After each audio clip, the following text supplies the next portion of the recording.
18 నెలల డ్యూటీలు ఇస్తారు ఇక్కడ. స్టీల్ ప్లాంట్ మేనేజ్మెంట్ పనులునే లేవా?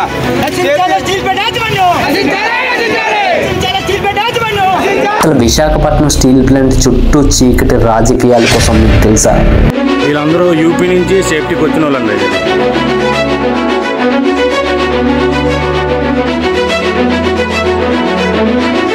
ఉక్కు నిర్వాసితులు అంతేకాకుండా ట్రేడ్ యూనియన్స్ మధ్య కూడా తెలియని ఏదో ఒక చీకటి రాజకీయం జరుగుతుంది. అదేంటో మీకు తెలుసుకోవాలని ఉందా? कंपनी से आया? कौन सा कंपनी से आया? अभी सेफ्टी कौन सा कंपनी है? आप कब कौन सा कंपनी पे है? South Sahu technical service. आप नया सेफ्टी में आ रहा है? ఈరోజు నా వాయిస్ 0.01% కావచ్చు, కానీ ఆ వాయిస్ యొక్క వాల్యూమ్ పెంచాలంటే మీ అందరి సపోర్ట్ కావాలి. కాబట్టి మీరు ఎవరైనా కొత్తగా మన ఛానల్కి వచ్చుంటే ఇంపార్టెంట్ అండ్ ఇంట్రెస్టింగ్ విషయాలు మీరు తెలుసుకోవాలనుకుంటే మన ఛానల్ సబ్స్క్రైబ్ చేసుకోండి. ఇంకా లేట్ చేయకుండా ఈరోజు టాపిక్లోకి వెళ్ళిపోదాం. మనకు కావాల్సింది నిజం. నిజం తెలుసుకుందాం. నిజం కోసం మాత్రమే మాట్లాడుకుందాం.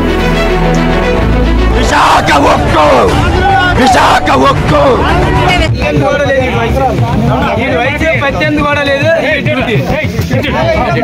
18 నెలల డ్యూటీలు ఇస్తారు ఇక్కడ. స్టీల్ ప్లాంట్ మేనేజ్మెంట్ పనులునే లేవా?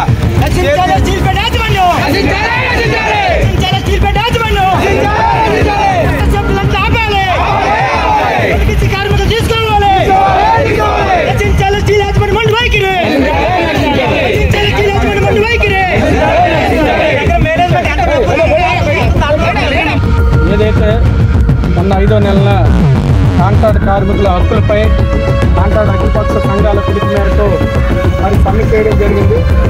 ఈ యొక్క స్టీల్ ప్లాంట్ మేనేజ్మెంట్ సమ్మె చేశారని ఒక వంకర బుద్ధితో 5,000 మందిని ఈరోజు కాంట్రాక్ట్ కార్మికులని తొలగించడం జరిగింది.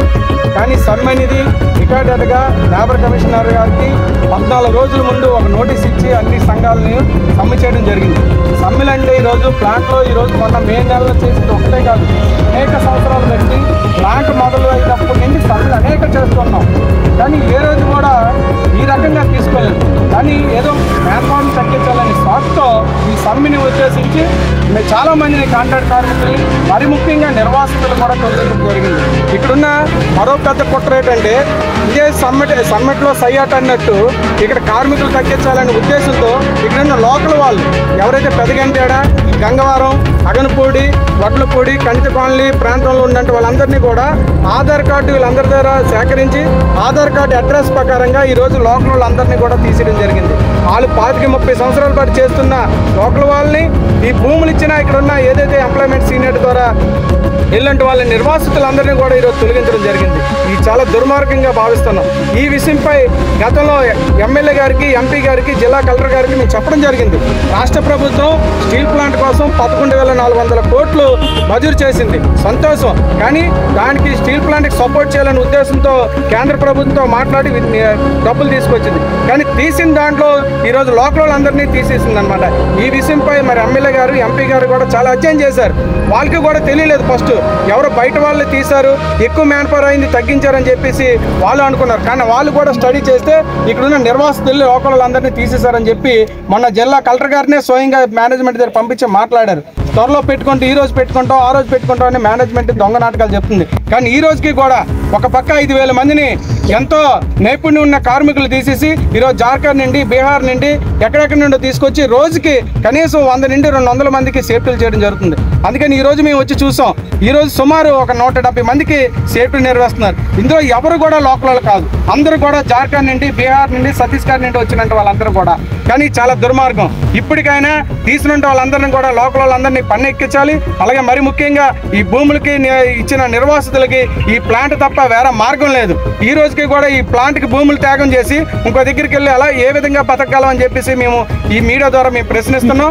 ఖచ్చితంగా ప్రతి ఒక్కరిని కూడా పనిలో పెట్టుకోకపోయిన పక్షంలో ఏ ఒక్కరికి ఎటువంటి ఆపద జరిగినా, ఇక్కడ నిర్వాసితులు కానీ కాంట్రాక్ట్ కార్మికులు కానీ ఇక్కడ మేనేజ్మెంట్కి ఎవరికి ఏ ఆపద జరిగినా దీన్ని స్టీల్ ప్లాంట్ మేనేజ్మెంటే బాధ్యత వహించవలసి వస్తుంది. అలాగే స్టేట్ గవర్నమెంట్, సెంట్రల్ గవర్నమెంట్ కూడా బాధ్యత వహించవద్దని చెప్తున్నాం. మరి ఇంకో విషయం ఏంటంటే ఇక్కడ కాంట్రాక్ట్ కార్మికులు సమ్మె చేశారని తీసేశారు. సమ్మె చేశారని ఒక తప్పు అంట. సమ్మె చేయడం అనేది రాత్రి ఒక రైట్ కింద తీసేశారు. మరి ఈరోజు కాపర్లు దొంగలిచ్చారని చెప్పేసి స్టీల్ ప్లాంట్ వాళ్ళే చెప్పారు. కొన్ని లక్షలు విలువ చేసే కాపర్ని దొంగలించేసిన దొంగలు ఈ రోజు కూడా బయట పెట్టలేదు. మరి మిమ్మల్ని ఏమనుకోవాలి? వాళ్ళందరినీ ఎందుకు దాస్తున్నారు? వాళ్ళందరూ మీ చుట్టాలా? వాళ్ళ మీ బంధువులా? దొంగలందరూ మీ చుట్టాల కింద చూస్తున్నారా? దొంగలందరికీ మీరు సపోర్ట్ చేసి ఇక్కడున్న భూములు ఇచ్చిన నిర్వాసితులందరినీ బయట పెడతారా? ఇది ఎంతవరకు దుర్మార్గం? ఇది ఎంతవరకు అన్యాయం? దీన్ని ఖచ్చితంగా స్టీల్ ప్లాంట్ మేనేజ్మెంట్ సిద్ధత చూపించాలి. ఎవరైతే కాపర్ దొంగలించారో ఆ దొంగలందరినీ కూడా పేర్లు బయట పెట్టాలి. పెట్టకపోతే మేము ఊరుకునేది ఎట్టి పరిస్థితుల్లో ఊరుకునేది లేదు. దీన్ని ఎంతవరకైనా సరే తీసుకెళ్తాం. అవసరమైతే మేము ఎమ్మెల్యే గారిని కూడా మేము చెప్పున్నాం. ఏ ఒక్కరికైనా సరే ఎమ్మెల్యే గారిని కూడా ఈ గేటు ముందు తీసుకొచ్చి కూర్చుని పెట్టే పరిస్థితి తీసుకొస్తామని చెప్పాం. ఆయన కూడా మా మద్దతు తెలియజేస్తున్నారు. కాబట్టి ఖచ్చితంగా భవిష్యత్తులో మీరు ఏదైతే అన్నారో ఈ 2-3 రోజుల్లో కానీ తీసిన కార్మికులు తీసుకోకపోతే ఖచ్చితంగా మేము రోజు వచ్చి సేఫ్టీలు అడ్డుకుంటాం. ఎవరికి ఏ ఆపద జరిగినా స్టీల్ ప్లాంట్ మేనేజ్మెంట్తో బాధ్యత వహించవలసిందని ఈ సందర్భంగా తెలియజేస్తాం.